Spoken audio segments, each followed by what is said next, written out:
advice and opinions expressed by the host of Autism Live and her guests are meant solely as suggestion and should not be in any way construed as child-specific advice. The Center for Autism and Related Disorders advises working with a board-certified behavior analyst who has experience with autism before starting any intensive behavioral intervention. Any choices you make in determining your child's treatment are completely at your own discretion.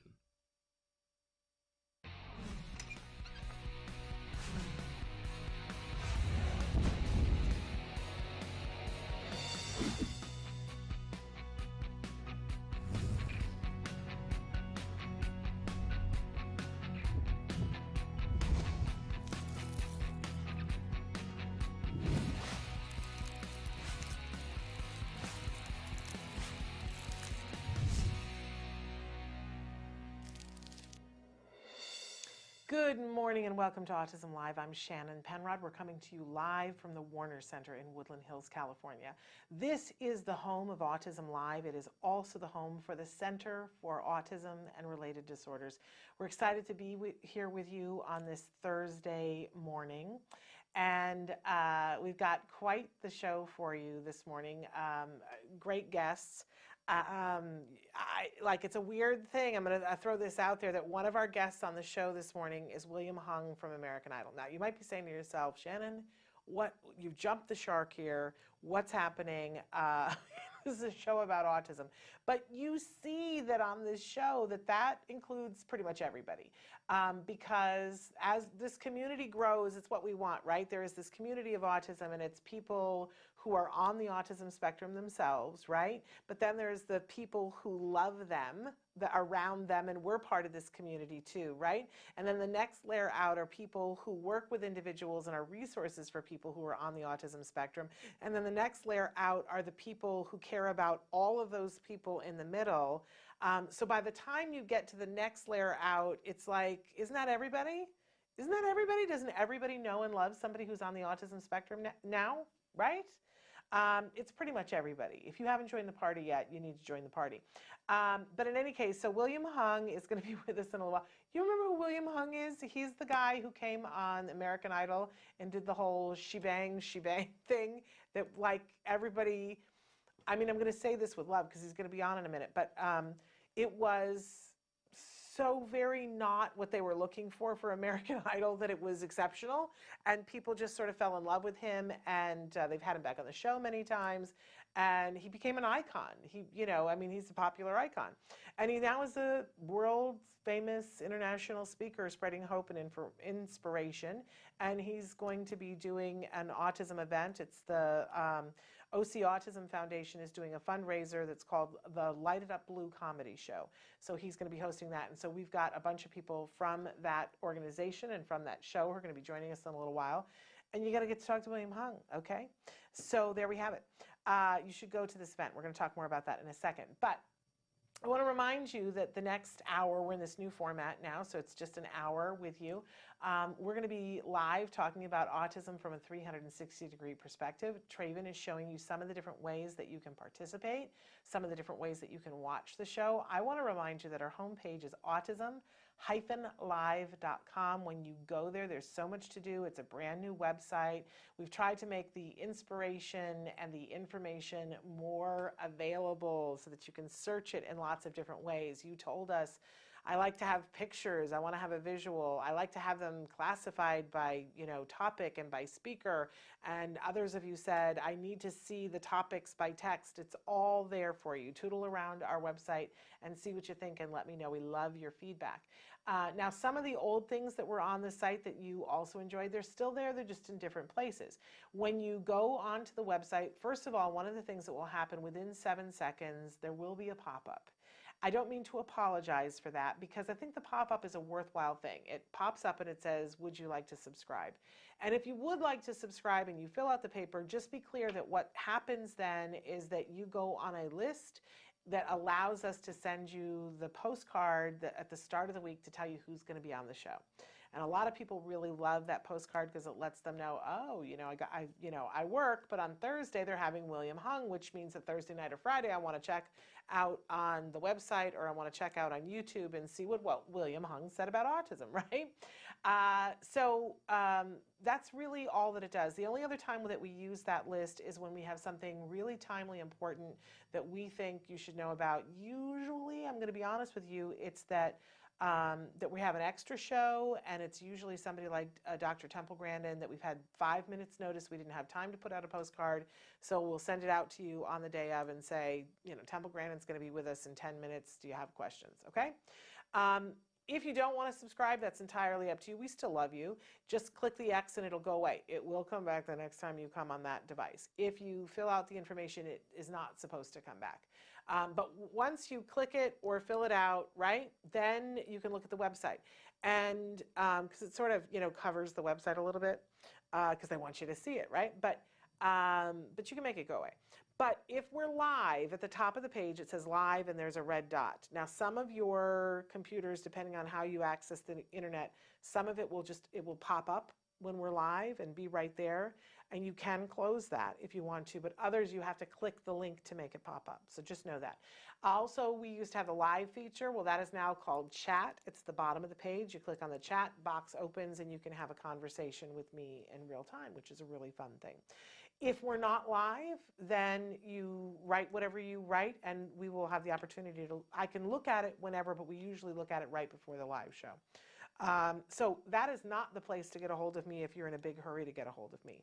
That's if you want something talked about in the live show. Now, if you're in a big hurry to get a hold of me, or you can't, you don't want to talk about what you want to talk about on Facebook or YouTube or wherever, and it takes more space than what is allowed in those places, then send me an email, and you can do that whenever, and I do attend to my email fairly regularly when I can.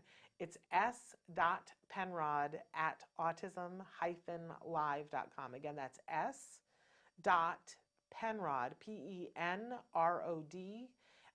@autism-live.com. And I do take the time to spell it out, even though we have it on the screen, because I know some of you, more and more of you, are listening on iTunes as you're in the car. Remember, when you download our podcast on iTunes, it's a free download. There is a cost. We pay for it for you. Isn't that a lovely thing? So look for us on iTunes, and when you download, it gives you the choice of if you would like to download the audio and video or just the audio, and you have your choice of how you would like to, and you can even subscribe there, and I believe you can subscribe with preference so it'll automatically download, because I know a lot of people like to listen in the car. That's a fabulous thing. We like to be in the car with you.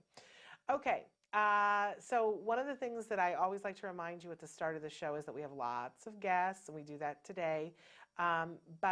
And we have experts, lots of experts. I'm not one of them. My credential to sit here is that I am a parent, and I'm a proud parent, and I'm a former teacher, and I care deeply.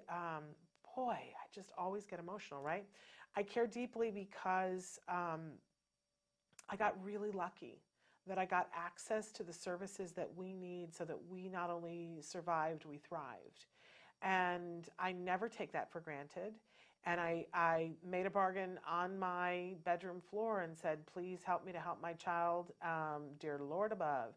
And if you do, I promise that I will help who I can. So I am here to serve, and I want to help you to find what will help you. And I know that that is not one size fits all, right?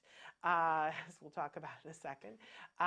But I want to hold your hand, right? Because we get through this together. I always say to you, si se puede, right? We can do this. Yes, we can. Okay, so we like to start every Thursday morning with something we fondly refer to as the jargon of the day. This is when we take on one word, one phrase, one acronym, and we try to figure out what in the hey nani are they talking about. We give you the actual definition, and then we like to make fun of it whenever possible, because really life is short. And you should make fun of jargon. And then we try to give you a working definition that will help you to be able to access whatever the thing is that makes this important, right? So, all right, this for me is a new one. I got to be honest with you. This was not on my radar, even though my son did 5 years of intensive ABA, but I'm hearing more and more about this, and parents going, what the heck? IOA. Now, doesn't it look like Iowa without the W? I just keep looking at that going, did somebody spell Iowa wrong? No, IOA. So let's take a look at what this stands for. Our actual definition, it is for Inter-Observer Agreement, and it's the most commonly used indicator of measurement quality in ABA. It's the Inter-Observer Agreement, the degree to which two or more observers report the same observed values after measuring the same events. What? I mean, I look at that and I go, what? And I'm not really quite sure. So let's move on to our working definition and see if we can't get a beat on this. It's the percentage of agreement between observers, and it's the most common convention for reporting IOA and ABA. Did I give that to you, Traven, or did you? Because it just restates the other. Okay, but I apparently didn't send him the working definition. My bad. This is my bad. So what it is that in ABA we take data. It's not my favorite thing, right? Because here's the thing with data. Data is only as good and as accurate as the person who's taking the data. And so if you have somebody on your team who's not taking data well, then it can mess things up a lot. So I never as a parent wanted to be responsible for it because I was like, I will mess that thing up, right? But let's say that you have 3 therapists on your team, right? And they take data, they do a program with your child, and they take data on it. And 2 of the 3 are reporting kind of the same thing, but one of them is not reporting the same thing. And because of that, it doesn't say in the data that the child mastered the activity. Well, is it that the child isn't mastering it? Or is it that one of these groups is not taking the data properly? And by the way, it could be that the person who's the outlier is the person who's taking the data correctly, right? Maybe the child isn't actually learning it, but because the way these 2 are taking the data, it looks like the child is learning it. Because what's the most important thing at the end of the day? That the child learns it. The data is just the way in which we check and see and measure, is the child learning it. But we don't ever want the data, like if the data is wrong, then we're not getting to the right thing. So every once in a while, we want to check to make sure that everybody is seeing the same thing and reporting the data in the right way. And I'm hearing that at a lot of the clinics now, they're having all the therapists take the data at the same time and having the parent take the data as a teaching tool, and then afterwards comparing, which is, IOA, to see what the agreement is. We were all sitting and watching the same thing. Did we all take the data in the same way? Because what you want is a high level of agreement, that each one of us is looking at and seeing the same thing and reporting the data in the same way. Kind of like, let's imagine for a minute that, mom and dad are sitting there and mom says, well, my child is not listening when I ask him to do something. And then dad goes, what are you talking about? He listens, right? And it's because people have different perspectives that they bring things to it. But with ABA, we want to make sure that we're looking for the same things and that we're reporting it in the same way, so that we're comparing apples to apples and oranges to oranges and getting it right, because we want the child to progress. And if the child isn't progressing, we will change our tactics. And if the child is progressing, we want to keep them moving. You don't want to have a child stuck doing something that they already know, because that creates boredom, right? So IOA, a really important thing, if you're a parent and you are working with your child's supervisor, your child's BCBA, and they say, all of us are going to take data, I know what you're going to feel. You're going to be like, oh, this is how they're going to prove that I don't know what I'm doing, right? I just want you to think of it as a really fun game to see, do I see the same thing that the therapists see? And it's an opportunity to learn how to take the data, because then if they see that you are taking data the same way that they are, and that you are seeing the same thing that they are, and maybe you're seeing the same thing but you're not reporting it the same way, wouldn't you want to know that? Wouldn't you want to know? But when you get to the point where you're seeing the same thing and reporting the same thing, then your child's going to make more progress. Because when you come in and you say, so we were at McDonald's last night and he did X, Y, and Z, then your team knows that you know what to look for and that what you're saying is accurate. And then we know what to do. Because when we see that a child isn't learning something, we do have the tools to change something and learn, teach them in a way that is effective for them. That makes sense? So IOA, it's something really important, and a parent should not be left out of that. I know none of us are going, woohoo! They're going to ask me to take data. They're going to grade my paper. Woohoo! Right? That is not what any of us are feeling. But if it's what's needed to help your child progress, come on, get on board. Be willing to have a sense of humor about it. Be willing to learn something new. Be willing to not be perfect.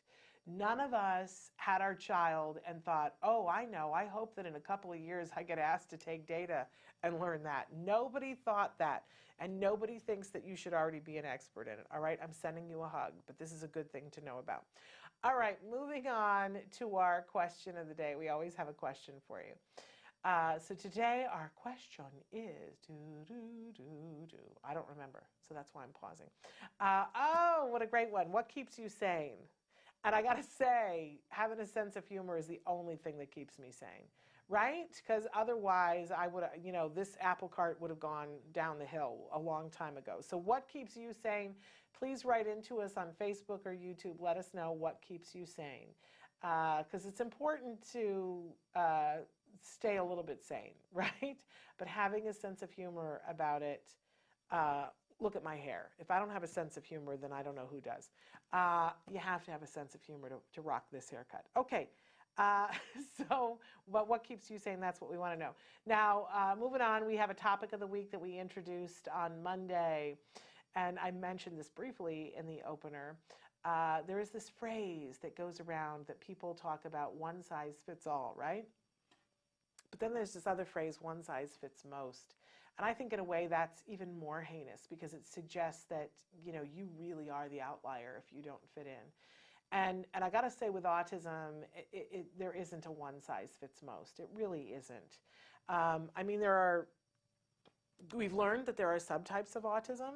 And then within those subtypes, maybe there's a one size fits most, but that is such a degree that we don't even want to deal with.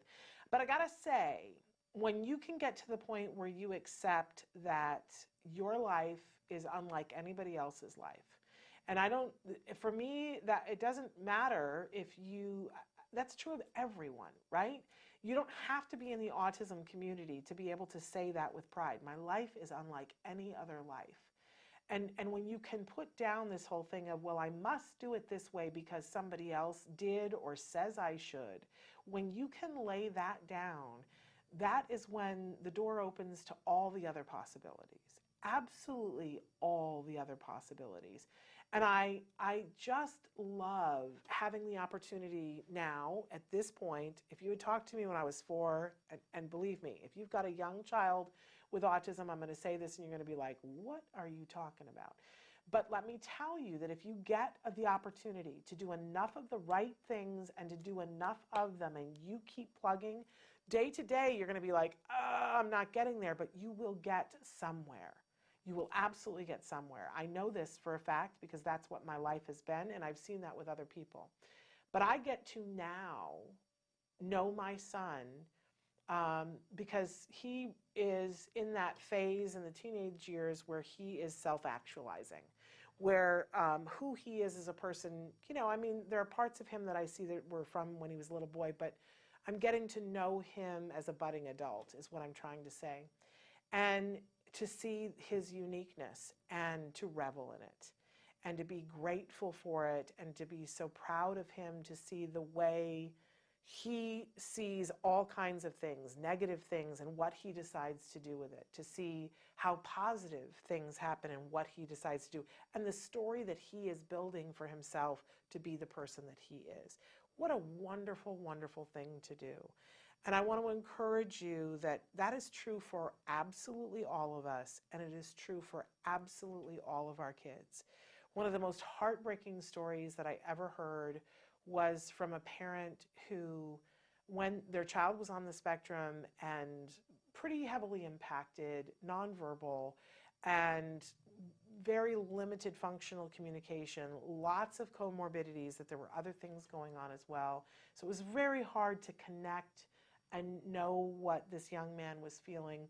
And by the time he was in his 20s, I think the dad had, in some respects, stepped back and said, I don't understand this, I don't know, and removed himself a little bit. And in that, grieved, which I think is a normal process of it, but held this hope of, I want him to be different than who he is. And I got to be honest with you, if that's something that you're feeling, I don't want you to feel like that's a horrible thing for a parent to feel. But what I do want you to ask you to do is to look at your child and see just your child. Don't look at your child and see this diagnosis. Don't look at your child and see the places where there is disability. Look at your child. Because at 27, this dad looked at his child and he said, oh my goodness, I've missed who my kid is, looking at all the things that he wasn't. Please don't waste your time doing that. You don't have to wait until your child is 27. Even if you're dealing with the tantrums today that are so quixotic that you don't know when it's coming or how it's coming or if you'll survive it, look at the child, look at the individual, and get to know that person. But of course, I encourage you to do ABA, a strong, many hours of ABA, because those behaviors are not really autism. Those behaviors are a symptom of a problem that autism has created in this individual. Because if I can't speak to you, I can't tell you what I want. Now, the not being able to speak is a symptom of autism, right? But throwing a tantrum because you can't speak isn't the autism. It's just a byproduct. And it can be solved. That absolutely can be solved to some degree with every individual. No matter how many morbidities there are, that can be addressed. And you can give everyone some amount of functional communication. And functional communication has gotten so much better that you can give more and more. And the more functional communication that people have, the less that frustration of I can't get my needs met is, and then we have less challenging behavior. And that's just one example. There's lots of things that can be done. So one size fits most, let it go. Let it go. It's just a lie. It's an individual. And what does this individual need? And include yourself in that. But include other people. Well, what do they need? What do they need? Because everybody needs something different. All right, so on the show today, I already teased that we are going to have William Tran on the show. We are going to have Julie Diep, who is the founder and creator of, the founder and president, of OC Autism Foundation. And they've got this amazing event that's coming up. By the way, we do have another guest later on in the show, and we're going to be talking about VR. It's going to blow your mind. So make sure you stay tuned for that. But first up, we're gonna take a break, and then we're gonna have Julie Diep on. William Hung will be here, and Keith Reza will be here. Now, if you watch the show, then you've seen Keith Reza before. He is a comic, identifies himself as being on the spectrum, and he's hilarious. So he will be here. This event is called Light It Up Blue. It's the Light It Up Blue comedy show. It is happening on Friday, April 19th at 7 p.m. At 8 p.m. The doors open at 7 p.m. Now, I want to let you know two very specific things about this. There is a cost to come to this event. Excuse me. It is $30 if you want to come to the event and be a regular guest. And, that's a wonderful, I know for some of you are like $30. It's really worthwhile. You're going to get to see the fabulous Rosie Tran as the headliner, and William Hung will be there as the opener, and he'll be performing. And then you have 4 comics who are on the autism spectrum who will be performing. Part of the OC Autism Foundation Their three pillars are to educate, empower, and employ, the three E's. And part of this is employ. And so part of your ticket price is paying these 4 comics. So I want to let you know that it's a really good cause. Don't chimp out on me because it's $30. But now here's a really amazing deal. If you want to spend a little bit more money and really help this organization out, there is a VIP ticket, and there's a limited number of them. So the VIP ticket is $100, and it allows you to be in a private lounge with the performers and William Hung, and very likely you can take all the pictures that you want, so that's a really cool thing. There is, in the private lounge, there is a bowling alley so that you can be bowling as part of the private lounge, and there is a gift bag that only goes to the VIPs. $100, limited number of those. If you've got it, spend it. It'll make it worthwhile. You'll have a really amazing time. If not, go and support this event for the $30 price point. We're going to take a break. We're going to be back with Julie Diep, William Hung, and with Keith Reza. It's going to be a fun time, so stick with us. Hey, I'm Candace Cameron Bure. Tom Bergeron. You're watching Autism Live. And you're watching Autism Live. And you're watching Autism Live. You're watching Autism Live. Do you provide care services to someone with autism? Recently, more and more children are being diagnosed with the condition and getting the support they need as awareness grows. But what happens to these children as they grow up? It's estimated that over 500,000 youth with autism will turn 18 in the next decade, and they'll be faced with a very difficult reality. As children with autism grow up, their services start to disappear or become very difficult to access. Things like medical care, mental health counseling, vocational training, and more. All services that are still desperately needed. The loss of support that youth with autism face as they grow up is so severe that it's referred to in the autism community as falling off a cliff. Adults with autism need the same level of support they had as children to avoid falling off the services cliff. Introducing Skills Living, the web-based software designed specifically to help transitioning youth and adults with autism so they can avoid the cliff and instead fly to success. With Skills Living, help your learner with autism develop the skills they need in all the critical areas of adult life, including self-control, planning, and problem-solving, effective communication, performing life skill tasks for independent living, acquiring and maintaining employment or other meaningful activities, developing and maintaining social skills and relationships, accessing transportation and public services, and being safe. Skills Living includes a comprehensive assessment, a data collection mobile app, behavior intervention plan builder, and automatic progress reporting. It also provides a complete curriculum addressing 16 key areas spanning the entire range of functioning adulthood. Skills Living is easy to use and can be implemented by schools, parents, and autism service providers.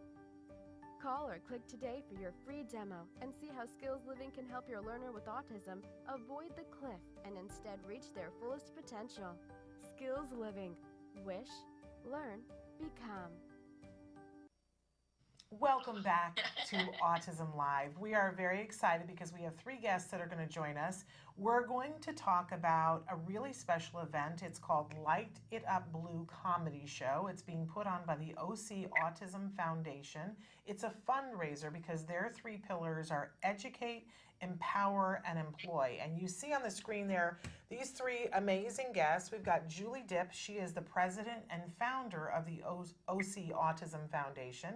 Next to her is international star and motivational speaker William Hung. You probably all remember him from American Idol. And then on the other side of her is Keith Reza, a really wonderful stand-up comedian who has been almost a regular on the show, been with us many times. We welcome you back to the show, Keith. And so you guys, I'm thrilled and excited. This event is happening on Friday, April 19th at 7 p.m. It is happening in the Rec Room in Huntington Beach. And Julie, let's start with you. This is a really special event. Let's briefly talk about, we've got the poster up there. There's a bunch of different people there. We know that it's being hosted by Rosie Tran. And of course, William Hung is going to be your special guest. But you've got this lineup of comedians. Talk to us about the lineup. Well, the lineup of comedians are especially to me because of our three pillars for the educate, empower, and employ. We have, Keith, we have Joshua, we have Maggie, and we have Matt. And these are all comics, just because of their talents, but what we also wanted to do is highlight their experience as a person with autism, but not just because they're, autistic comics, but because of their great talent. So we're so excited to give them a platform and opportunity to truly have a full segment and showcase their true abilities. Well, it's absolutely wonderful. We're so excited that you're doing this. And William Hung, welcome and thank you for being here with us. As we mentioned, you're an international star, a motivational speaker, and everybody what year was it that you were on American Idol that you became 2004. 2004. And really an amazing experience on American Idol. You did not get, you didn't even get to Hollywood, did you? You didn't get chosen? No. But I gotta say, kudos to you. What a way to take a moment that other people may have seen as a not good moment, maybe even a failure, and to turn that into something so powerful. You moved everyone. Everyone fell in love with you. And you've really taken that and helped that to springboard you into being an inspiration to people all over the world. So what I assume that there will be some singing and dancing happening at this event that you will be doing? Of course. My signature thing is to combine singing and speaking. So I love that. That was very good, you guys. And so you're not only going to sing and maybe do a little bit of dance, but that you'll also be talking a little bit too. Yes. So you're going to be the opener for the comics. Is that correct? Yes. Get that audience going. What a great opportunity for people to have a chance to see you. And then Keith, we've had you on the show several times before because you've done a lot of events, and I've seen you perform. You are hilarious. How excited are you about this event? I'm very excited, but I'm also really excited because the three stands are kind of here. There's educate, empower, employ. That kind of does really talk, because this is a job for you. You're a stand-up comedian who is really getting it done. As I said, I've seen you perform. You're hilarious, and you've got some pretty impressive credits, young man. You've opened for Norm Macdonald, Jay Moore, and Jeremy Hotz. You've been on NBC Stand-Up Diversity, and you have your very own podcast. Talk to us a little bit about Reza Riffs. Oh, Reza Riffs is just where I interview celebrities. I'm going to get William Hung on it, too. And, we just talk and have a real... Because it helps with my autism to talk to people. And, I kind of make fun of them in a lovable way. And then, and then they do it to me, and it's just, we're riffing, you know what I mean? And it's fun. It's my passion, because it's doing comedy on a radio, and I think that you can imagine the jokes being there and stuff. So amazing. And I think that your brand of humor is so very unique.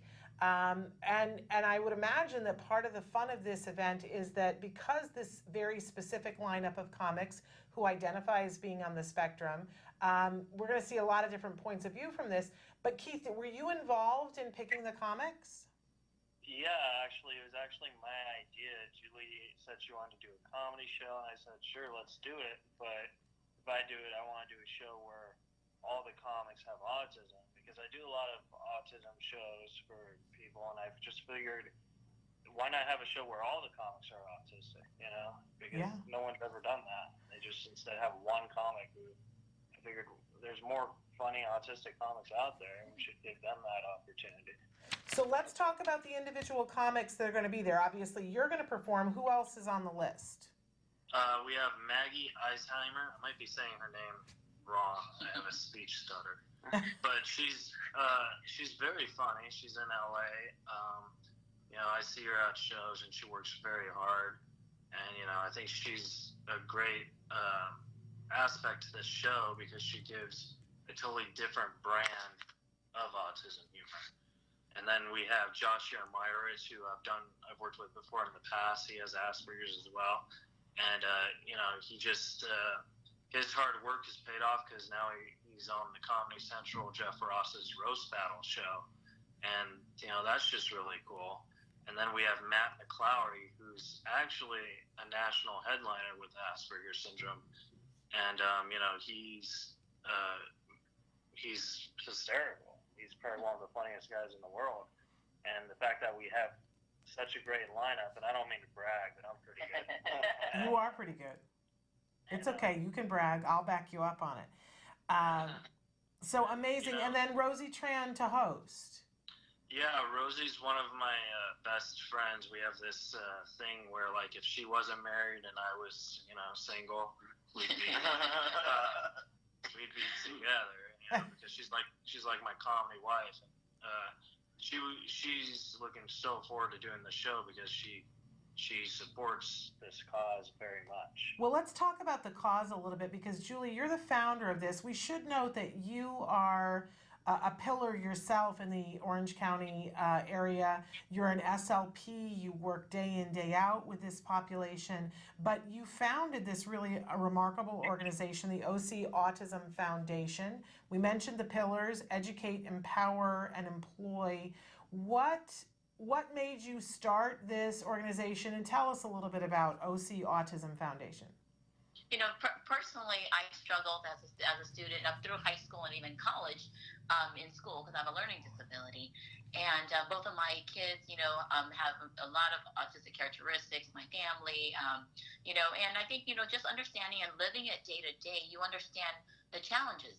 But as being a speech therapist, specializing in autism, you get to see the joys of autism, but also some of the challenges. So the reason why I started OC Autism is to really tell people it's okay to be different. And it's okay, because all the difference that you have are actually what I call the superheroes and the supers, So I think everything that these families have a challenge with, we can definitely turn it around. With OC Autism, a lot of people think OC stands for Orange County. But to us, OC means our community. And, when my friend Keith comes by or Will comes by, we come together as a community. And as I said, when we come together as a community, we could do so much more.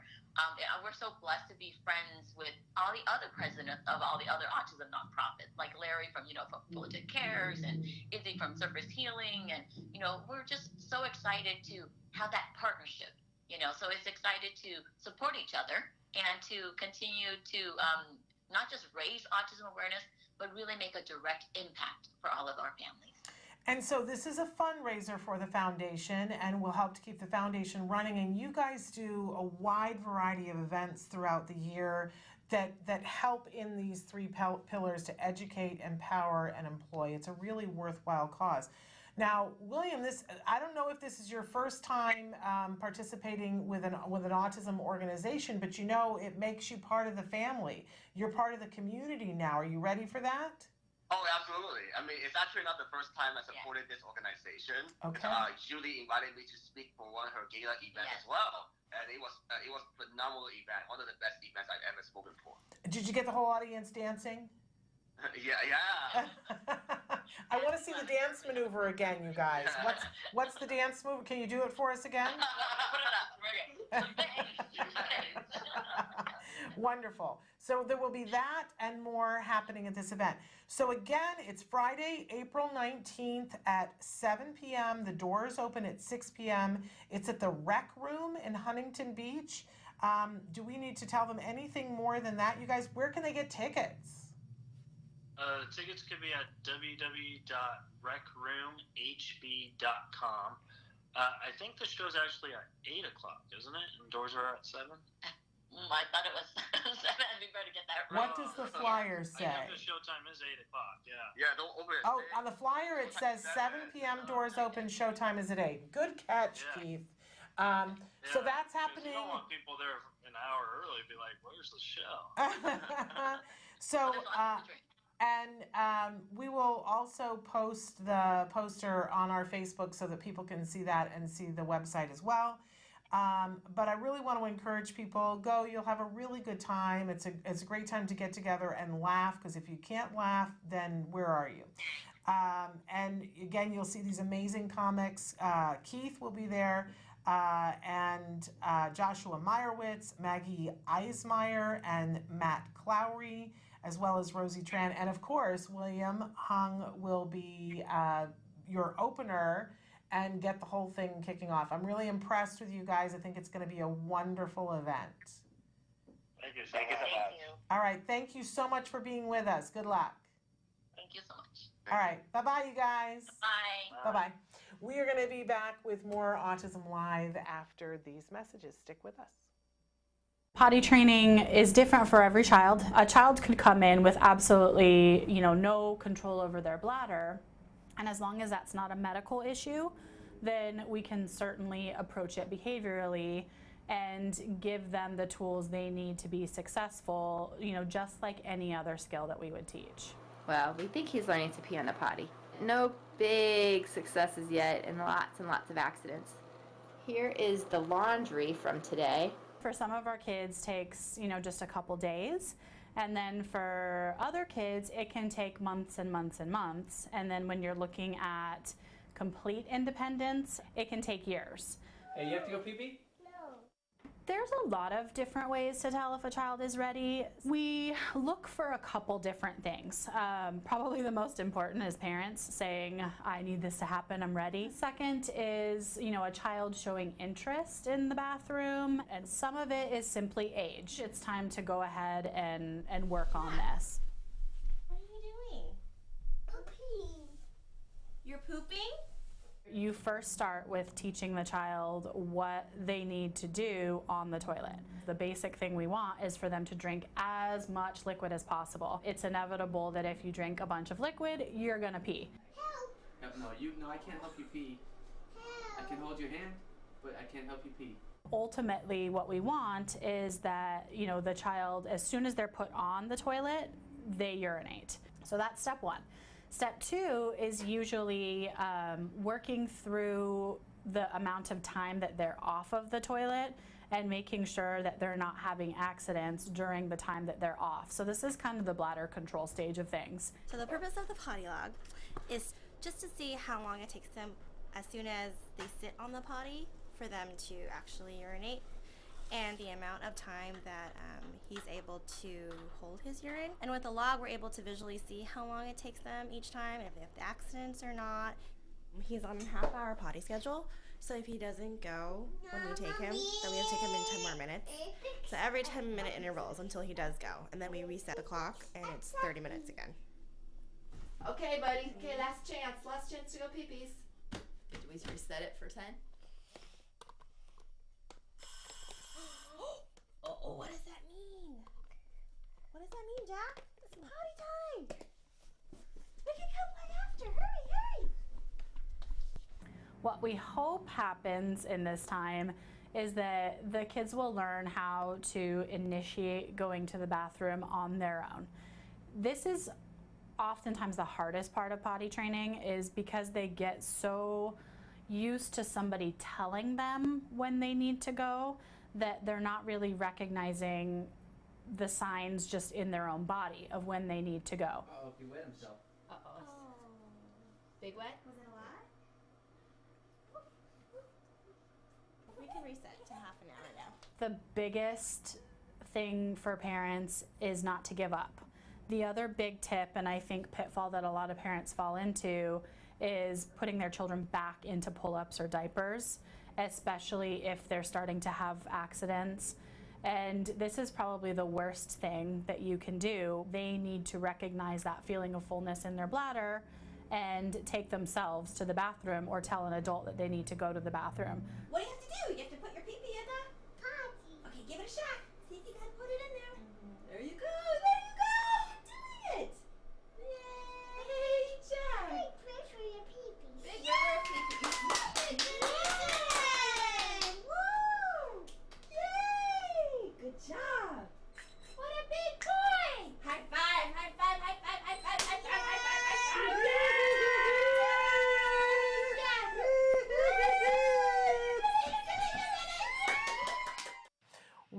back to Autism Live. I'm so excited to welcome our next guest because they're going to talk about something that's really going to expand your mind. We are welcoming Rich Uhlig, who is the CEO of Quadrant Biosciences, and Kayla Wagner. She is the VP of Product Management. And you guys, let's start by talking about what is Quadrant Biosciences and what is it that you guys do that's so excited and makes my pulse race? Well, first of all, thanks so much, Shannon, for having us on. We're really excited to be here. This is a great show. Thank you. Quadrant Biosciences is a company that we founded about 5 years ago. We look at epigenetic markers for a number of different neurological disorders. The most prominent one, and the one that we've received the most NIH funding for, has been related to autism spectrum disorder. Okay, so that's a very interesting explanation, but for the average layperson, they're like, what does that mean? So explain to me, what does that mean? So you're looking at autism and your biosciences, but I don't even know what that means. Yeah, well, I'll give a brief description, and then my colleague Kayla will jump in. But what is so exciting to me is that over the last 5 years, we've done so much clinical research around autism about a primary discovery that was made by researchers here at SUNY Upstate Medical University in finding that there are epigenetic molecules in the saliva that can very accurately differentiate children that are on the autism spectrum from not only neurotypical children, but also children that have developmental delays but not autism. So one of the big clinical challenges, of course, is that later differentiation. And we're really excited about this.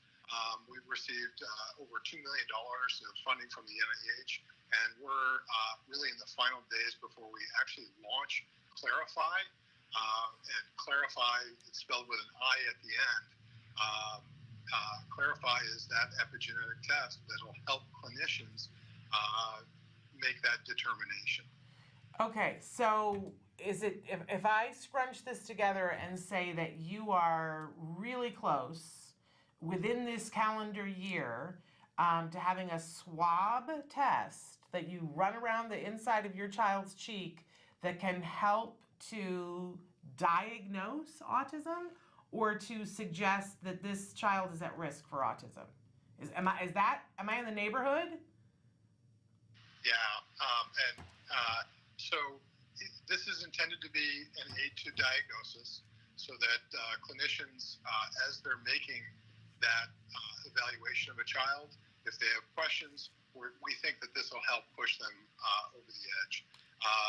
In our research, and we've tested well over 500 children at this point, in our research, the accuracy of this is in the mid-80s. Wow. So very strong indication that a child is on the spectrum. Well, and clearly, when you've got backing from the National Institutes for Health, you're doing something right.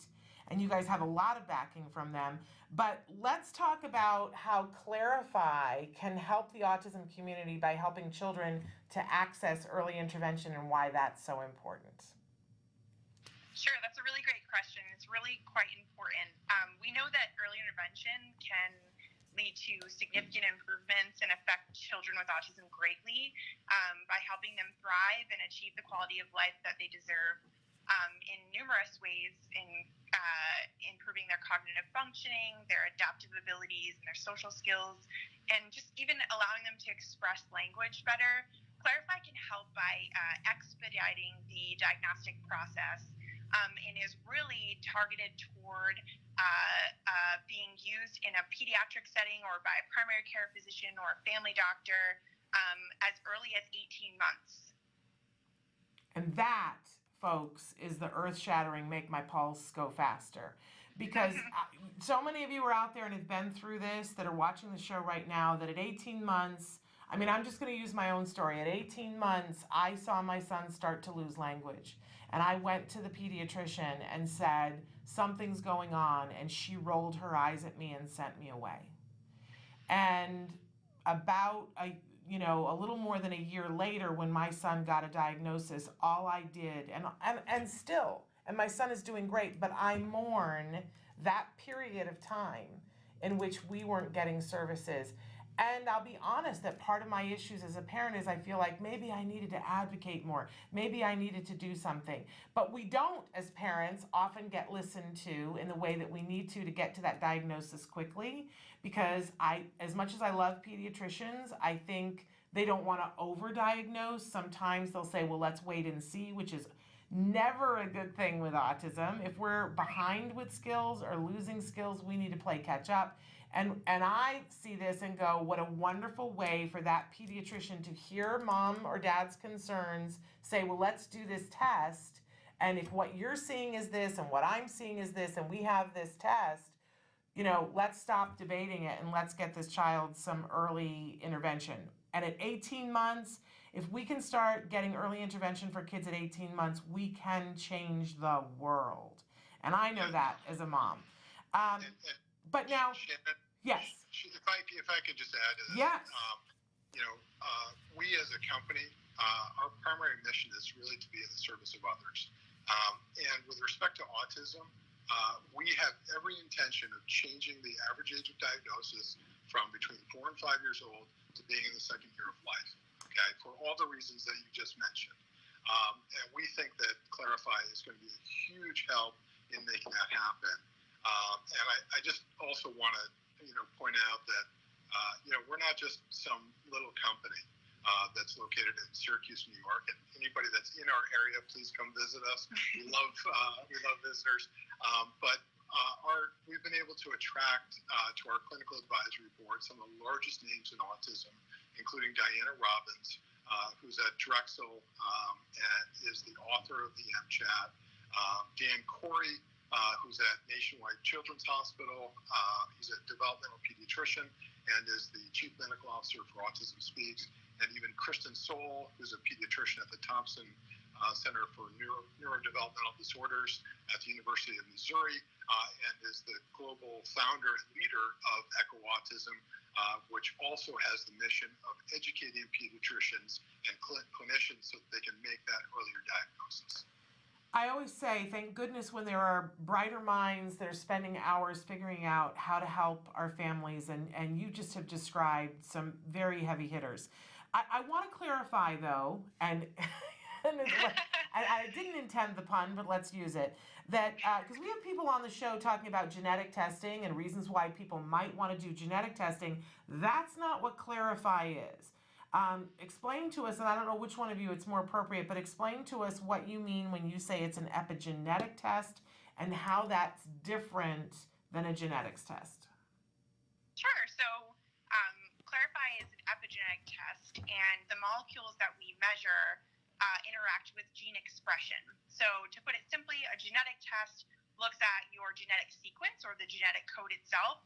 Clarify has the ability of looking at molecules that interact with gene expression and therefore can impact behavior and brain development.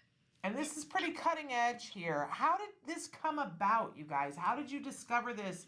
How did this come into being? Well, our interaction with this was just good fortune. We've been doing a lot of work in traumatic brain injury as a company. And started working with two researcher clinicians here at Upstate, and one of whom is at Penn State College of Medicine now, Steve Hicks, who's an MD, PhD. His PhD mentor, Frank Middleton, had done pilot work on this topic starting in 2014. We saw the technology back then and realized how impactful this would be to millions of families around the world if this product were developed and brought to market. So we took a tremendous risk and got involved in this, and it's made really all the difference. And I will just add that the idea itself to investigate these molecules arise from clinical challenges. So Dr. Steve Hicks, if he was here to tell you himself, he would tell you that he had quite the struggle diagnosing children with autism sometimes in a primary care or pediatric setting, and therefore was interested in applying some of the knowledge of epigenetic information that he learned in his PhD training and applying it to the autism field itself. And Shannon, one thing that you mentioned before is that this is not genetic testing. And genetic testing has got a role, but only about 10 to 20% of autism can really be explained by genetic testing, whether that be Fragile X, tuberous sclerosis, or some of the other syndromic causes.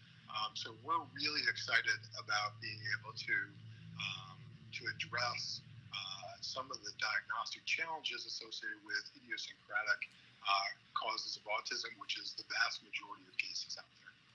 Well, I got to say, I'm so excited about this. I'm excited for the families for this opportunity because we're at that interesting point in time where more families are getting early intervention than ever have before, but they're still having to fight for it. Sometimes they're having to fight with their insurance companies and they're having to justify having these services. And I think you guys have come to this place at the exact moment when the community needed you the most. So I thank you for that. But let's talk a little bit about, you're not quite there. I can't go get this test today. Give me the timeline. What are we looking at? How is this going to happen? And how are families going to get more information and access this as soon as it's available? Yeah, so that's a great question. So we expect to finish up the validation at our clinical lab in the coming days. And then following that, we are doing some additional system testing, and then the test will be commercially available, expected at the end of May. At the end of May of this year.